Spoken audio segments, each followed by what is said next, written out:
प्यारे बच्चों, आज की कक्षा में आपका स्वागत है। आप सभी कैसे हैं?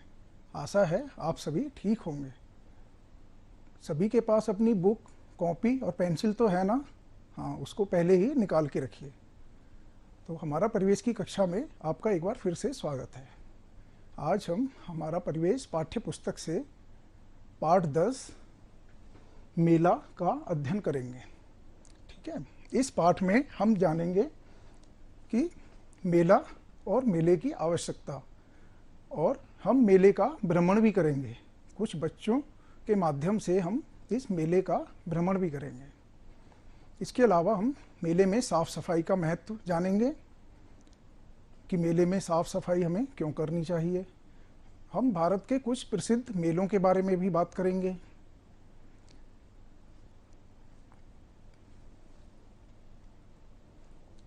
आज की पढ़ाई शुरू करने से पहले मेरा मित्र चिंकी खरगोश है, उसकी कुछ समस्या का समाधान कीजिए। वो बहुत सोच में पड़ गया है कि आखिर वो ऐसी कौन सी जगह पर पहुंच गया है। दरअसल वो घूमते घूमते एक खुले मैदान में पहुंच गया है। अब वहां पर उसको बहुत सारे बड़े झूले जैसे दिखाई दे रहे हैं, पहिए से दिखाई दे रहे हैं, बहुत बड़े बड़े तंबू दिखाई दे रहे हैं। और यही नहीं, कुछ आदमी अजीब सी वेशभूषा में उछल कूद भी कर रहे हैं। उसको कुछ समझ नहीं आ रहा कि वो कहाँ पहुंच चुका है। कई जगह गुब्बारे वाले भी दिखाई दे रहे हैं। जो व्यक्ति अजीब सी वेशभूषा में उछल कूद कर रहा है, वो कभी अपनी बॉल को उछाल रहा है, कभी अपनी टोपी को उछाल रहा है और उछल कूद भी मचा रहा है। इसके अलावा कई जगह पर गुब्बारों पर निशाने भी लगाए जा रहे हैं। खाने पीने की वस्तुएं भी वहां पर दुकानें सजी हुई हैं। वो कुछ भी नहीं समझ पा रहा कि आखिर कहाँ पहुंच गया है। क्या आप उसकी मदद कर सकते हैं? जो उसने बड़े बड़े झूले देखे हैं, बड़े बड़े पहिए से हैं, उन पे कई आदमी लटक भी रहे हैं, काफ़ी बच्चे भी उछल कूद कर रहे हैं। और यही नहीं, अंदर तंबू के अंदर जो उसकी ही तरह के बहुत सारे जानवर उछल कूद भी मचा रहे हैं। क्या आप उसकी मदद कर सकते हैं? बच्चों, अभी तक आप समझ ही गए होंगे कि चिंकी कहाँ पर पहुँच गया है। हाँ, बिल्कुल आपने सही अनुमान लगाया। चिंकी एक मेले में पहुँच गया है। तो हमारे आज के पाठ का नाम भी मेला है। तो आप अपनी किताब में पाठ 10 मेला को निकाल लीजिए। हम आज मेला का ही अध्ययन करेंगे। ये कहानी एक गांव में कुछ बच्चों के बारे में है। रोहन, दलजीत, रोहन की छोटी बहन रीना और सुहेल, ये चारों बच्चे मेले देखने की योजना बना रहे हैं। मेले का शोर दूर से ही दिखाई देने लगा था, सुनाई पड़ रहा था, और काफी चहल पहल भी उनको महसूस हो रही थी। तब बच्चे मेले में जाने की योजना बनाते हैं। रीना, रोहन, दलजीत और सुहेल मेले के लिए रवाना हो जाते हैं। और मेले में पहुंचने की उनकी खुशी ही अलग थी। और जब मेले में पहुंचते हैं तो बहुत खुश हो जाते हैं। मेले में अलग अलग चूड़ियों की, खिलौनों की दुकानें सजी हुई थीं, और बर्तनों की भी दुकानें कई जगह सजी हुई थीं। वो सभी बच्चे मेले में पहुंचकर बहुत खुश थे और योजना बना रहे थे कि पहले हम क्या करेंगे और उसके बाद हम कहाँ पर जाएंगे। तभी दलजीत की नज़र गुब्बारे वाले पर पड़ती है। दलजीत गुब्बारे वाले से एक चिड़िया का मोल भाव करता है। गुब्बारे वाले से वो चिड़िया की कीमत पूछता है। गुब्बारे वाला चिड़िया की कीमत 2 रुपये बताता है। अब रोहन को भी अपनी बहन रीना के लिए कुछ चाहिए, तो वो रीना से पूछता है कि रीना, तुमको क्या चाहिए? रीना को गुब्बारे वाली गदा चाहिए। रोहन रीना के लिए एक गुब्बारे वाली गदा ले लेता है। इसके बाद रोहन अपने लिए एक बंदर के लिए पूछताछ करता है। गुब्बारे वाला हाँ कर देता है और कहता है कि अगर आपको छोटी पूंछ वाला बंदर चाहिए तो 2 रुपए का है, और अगर आपको लंबी पूंछ वाला बंदर चाहिए तो वो 3 रुपए का मिलेगा। तो रोहन अपने लिए लंबी पूंछ वाला बंदर ले लेता है।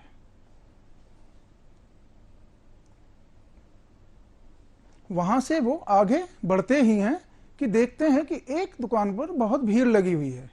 पास जाकर देखा तो पता चला कि ये खिलौनों की दुकान है, और खिलौनों की दुकान पर बहुत सारे प्लास्टिक के, मिट्टी के, सभी तरह के खिलौने मिल रहे थे। कुछ खिलौने चाबी से चलने वाले थे और कुछ बैटरी से चलने वाले थे। सुहेल बैटरी से चलने वाला एक घोड़ा ले लेता है। वो अपने छोटे बहन के लिए इसको लेता है। जैसे ही घोड़े में चाबी लगाई, घोड़ा सरपट दौड़ने लगा। रीना को भी घोड़ा बहुत पसंद आ रहा था, लेकिन रीना को प्लास्टिक के खिलौने पसंद नहीं है। रीना को मिट्टी के खिलौने ज़्यादा पसंद हैं। दलजीत को भी मिट्टी के खिलौने ही पसंद हैं। दलजीत कहता है कि मिट्टी के खिलौने ज़्यादा अच्छे होते हैं। रीना भी उसकी बातों से सहमत होती है। रीना की माता जी का भी कहना है कि मिट्टी के खिलौने हमारे पर्यावरण को नुकसान नहीं पहुंचाते और मिट्टी में आसानी से गल जाते हैं। इसके अलावा मिट्टी के खिलौनों की कीमत भी कम होती है, वो ज़्यादा महंगे भी नहीं होते। तो इस तरह से हमारे मिट्टी के खिलौने ज़्यादा फायदेमंद होते हैं। सभी बच्चे खिलौने के बारे में बात कर ही रहे थे कि रोहन को दूर चाट के ठेले से बड़ी अच्छी खुशबू आई और उन्होंने चाट के ठेले पर जाकर खाने की योजना बनाई। दलजीत गोलगप्पे की फरमाइश करने लगा, जबकि रोहन को धनिया आलू, जो बहुत चटपटा था, वो चाहिए था।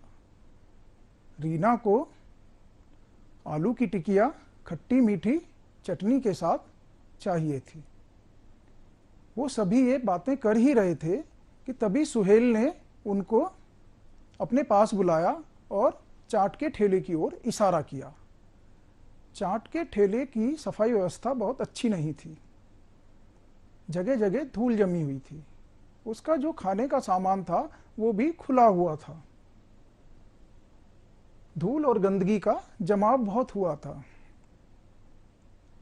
कई जगह मक्खियां भी बैठी हुई थीं और जो आने जाने वाले लोग थे उनके पैरों से उड़कर भी धूल उस खाने के सामान पर जमा हो रही थी। यह सब देखकर सारे दोस्त उदास हो गए। उनको ये सफाई व्यवस्था अच्छी नहीं लगी। रीना ने फिर चाट खाने से मना कर दिया। रीना की चाट खाने की बहुत इच्छा थी, लेकिन जब उसने देखा कि इतनी सारी गंदगी चाट के ठेले पर है तो सभी दोस्तों ने खाने से मना कर दिया। लेकिन रोहन को बहुत ज़ोर से भूख लगी थी।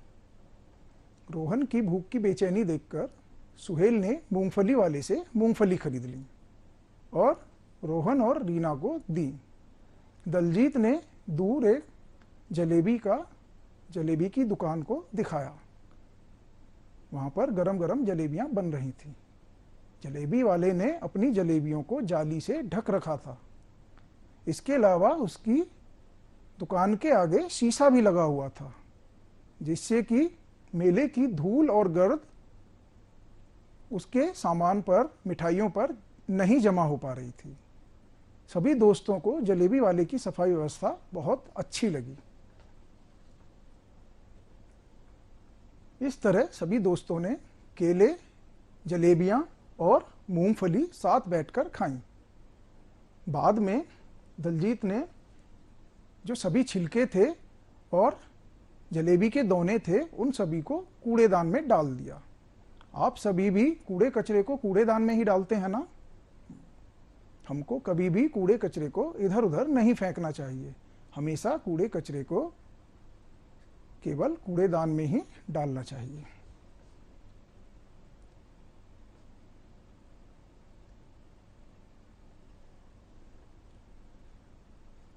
तभी उन दोस्तों की नज़र एक बच्चे पर पड़ी। रोहन ने देखा कि एक बच्चा बहुत जोर जोर से रो रहा है। रोहन ने उससे रोने का कारण पूछा और उसके माता पिता के बारे में भी पूछा। यह सुनकर बच्चा और जोर जोर से रोने लगा। रोहन ने अपने दोस्तों से कहा कि लगता है यह बच्चा मेले में खो गया है और अपने माता पिता से बिछुड़ गया है। तब सुहेल ने उनको खोया पाया शिविर के बारे में बताया। यह सुनकर सभी दोस्त उस बच्चे को खोया पाया शिविर में ले गए। वहां जाकर माइक से उसका हुलिया बताया गया। माइक से आवाज सुनकर कुछ ही देर में उसके माता पिता वहां पहुंच जाते हैं और उन्होंने बच्चे को गले से लगा लिया। यह देखकर सभी दोस्त भी बहुत खुश हुए। अब झूला झूलने की बारी थी। सभी दोस्त झूला झूलने की योजना बनाने लगे, लेकिन दलजीत को झूले में बैठते ही चक्कर आता है। दलजीत ने झूला झूलने से मना कर दिया। सभी दोस्त झूले में बैठ गए और दलजीत उन्हें नीचे से ही देखने लगा। जब भी वो झूले में झूलते तो दलजीत खुश होकर नीचे से हाथ हिलाता उनको। इसी तरह सभी दोस्त बहुत खुशी खुशी झूले में झूले। झूले के बाद सभी दोस्तों का सर्कस का विचार हुआ, तो उन्होंने सर्कस में जाने की योजना बनाई।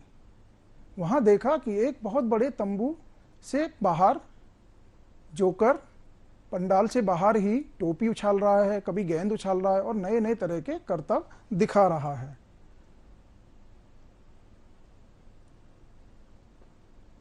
और सभी लोगों को मेले में सर्कस देखने के लिए आकर्षित कर रहा है। वहां बहुत भीड़ जमा थी और सभी लोग उस सर्कस में जोकर के करतबों को देखकर जाने की योजना बना रहे थे। सभी दोस्त भी अंदर सर्कस में गए। वहां सर्कस में उन्होंने साइकिल के तमाशे, जादू और झूले के रोमांचक करतब देखे। सभी ने सर्कस का बहुत आनंद उठाया। इसके बाद वो आगे बढ़े तो रोहन ने पुस्तकों की दुकान से एक कहानी की किताब खरीदी। उसको कहानियां पढ़ना बहुत पसंद है। सुहेल ने भी मिट्टी का बाग और मोर खरीदा।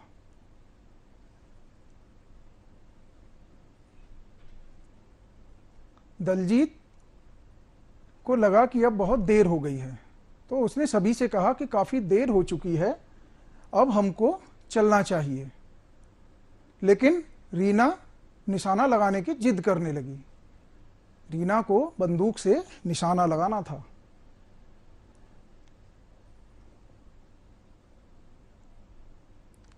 तब सुहेल ने पास में ही एक बंदूक की दुकान दिखाई और कहा कि जल्दी जल्दी निशाना लगा लेते हैं। रीना ने 5 बार के निशाने में 3 गुब्बारे फोड़े। रीना ने बहुत अच्छे निशाने लगाए। रीना निशाना लगाकर बहुत खुश हो गई। दलजीत ने भी रीना की बहुत ही प्रशंसा की और सभी बच्चे बड़े खुश हुए।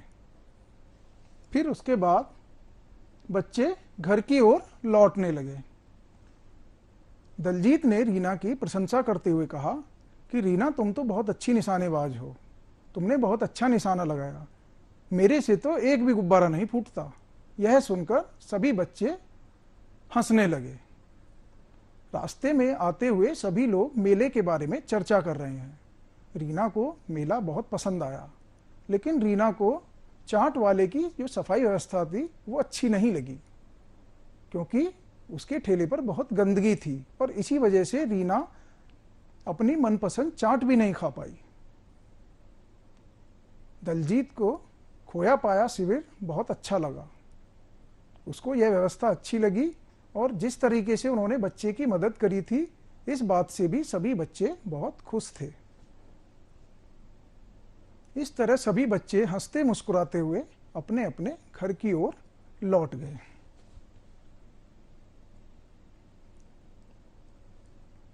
बच्चों, चाहे मेला हो या आपका घर, साफ सफाई बहुत ही जरूरी है। साफ सफाई का बहुत ही महत्व है। हम सबको साफ सफाई का ध्यान रखना चाहिए। हमें कभी भी कूड़ा कचरा इधर उधर नहीं फेंकना चाहिए। कूड़े कचरे को हमेशा कूड़ेदान में ही डालना चाहिए। आपने पिछले पाठ में भी पढ़ा था ना कि दो तरह के कूड़े कचरे होते हैं, गीला कचरा और सूखा कचरा। उनके लिए अलग अलग कूड़ेदान होते हैं और मैंने आपको उनका निस्तारण भी अलग अलग तरीके से बताया था। आपको कुछ याद है ना? तो इसी तरीके से हमको कूड़े कचरे का सही से निस्तारण करना चाहिए। यदि हम साफ सफाई नहीं रखेंगे तो गंदगी फैल जाएगी। गंदगी फैलेगी तो उस पर मक्खियाँ और मच्छर भी आएंगे। मक्खियाँ और मच्छर की वजह से बीमारी फैलेगी और हम बीमार हो जाएंगे। तो यदि हमको स्वस्थ और निरोग रहना है तो हमको सफाई का बहुत ही ध्यान रखना होगा। हमें अपने घर और आसपास सभी जगह वातावरण को साफ और स्वच्छ रखना होगा। अब आगे बढ़ने से पहले हम एक कविता का पाठ कर लेते हैं। आप भी मेरे साथ साथ कविता को दोहराना। सर्कस, झूला और मिठाई, यहीं लगा है मेला भाई। सर्कस, झूला और मिठाई, यहीं लगा है मेला भाई। रीना रोहन मत शर्माओ, रीना रोहन मत शर्माओ, चाट पकौड़ी केले खाओ। सर्कस में देखो खेल निराले, सर्कस में देखो खेल निराले, जोकर टोपी और गेंद उछाले। निशाने का भी अलग मजा है, निशाने का भी अलग मजा है, खिलौनों से बाजार सजा है। तो बच्चों, कैसी लगी आपको ये कविता? अगर आपको अच्छी लगे तो आप इसको अपनी कॉपी में भी लिख सकते हैं।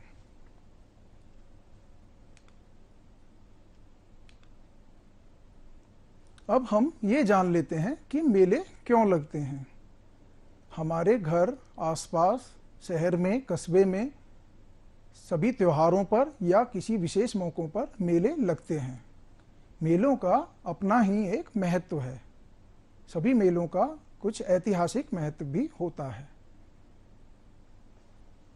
स्थानीय मेलों में स्थान विशेष के खान पान, वेशभूषा, लोक नृत्य, लोकगीत आदि का प्रदर्शन किया जाता है।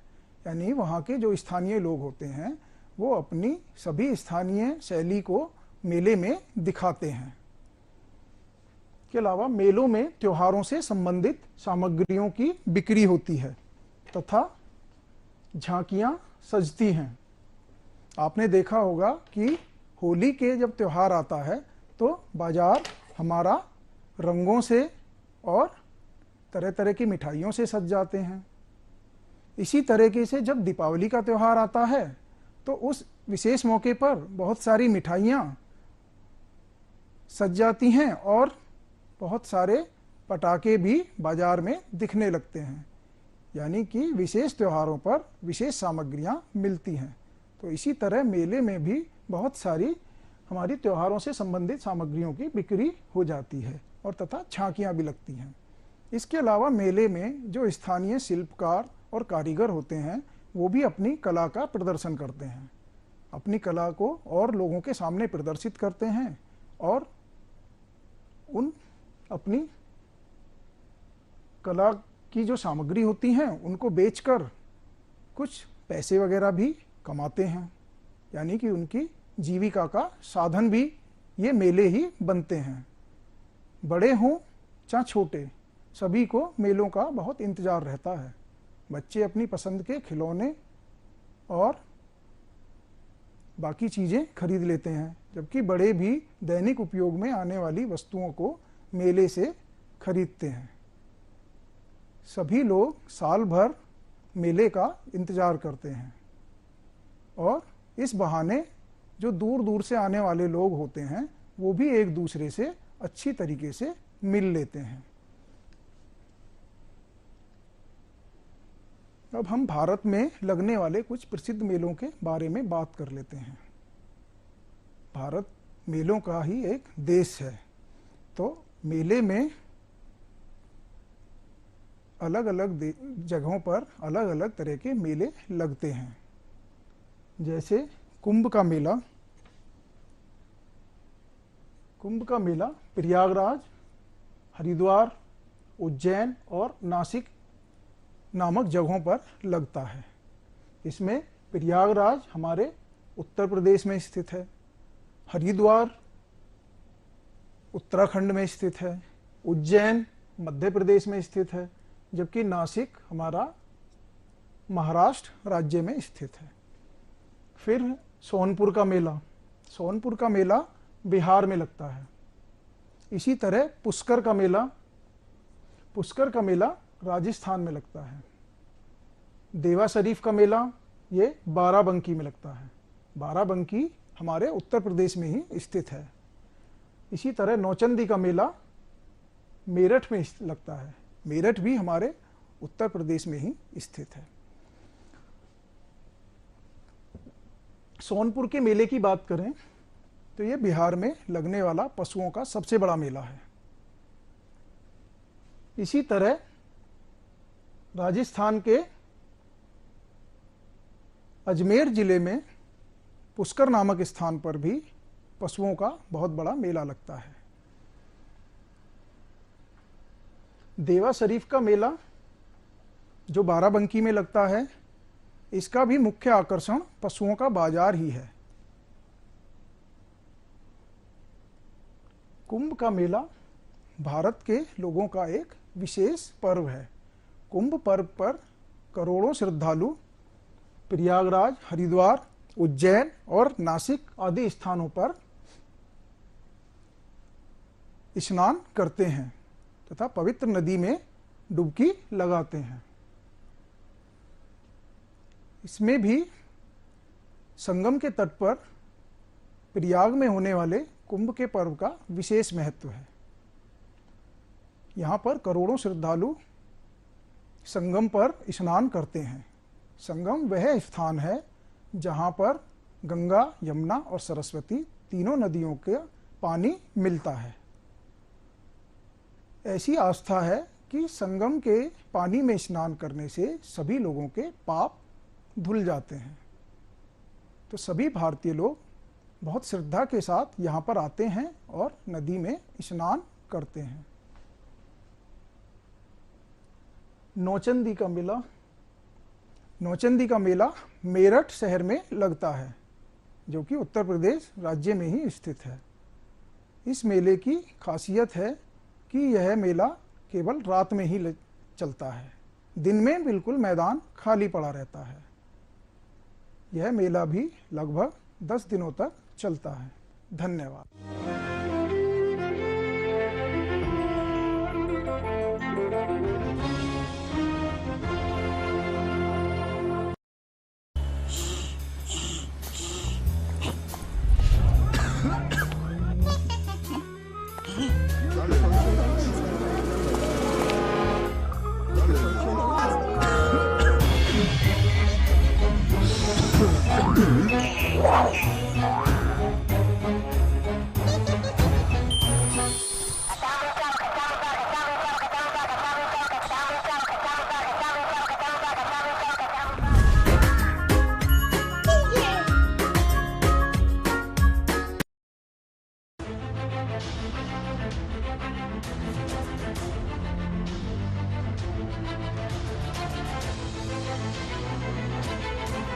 मन की बात। माननीय प्रधानमंत्री श्री नरेंद्र मोदी भारत की जनता से साझा करेंगे अपने मन की बात रविवार 30 मई सुबह 11 बजे। आकाशवाणी के सभी केंद्र, सभी चैनल इसे प्रसारित करेंगे एक साथ। साथ ही इसका प्रसारण दूरदर्शन के national news, DD Bharati, DD India, DD Urdu और डीडी किसान चैनल पर भी किया जाएगा। तो याद रखें, रविवार 30 मई सुबह 11 बजे मन की बात। नमस्कार, मैं हूं अमिताभ बच्चन। देखिए, हम सब मिलकर नोवल कोरोना वायरस या कोविड-19 को फैलने से रोक सकते हैं। इसके लिए हमें बचाव के कुछ तरीके अपनाने होंगे। खांसते या छींकते समय हमेशा अपने मुंह को रुमाल से या टिश्यू से ढकें।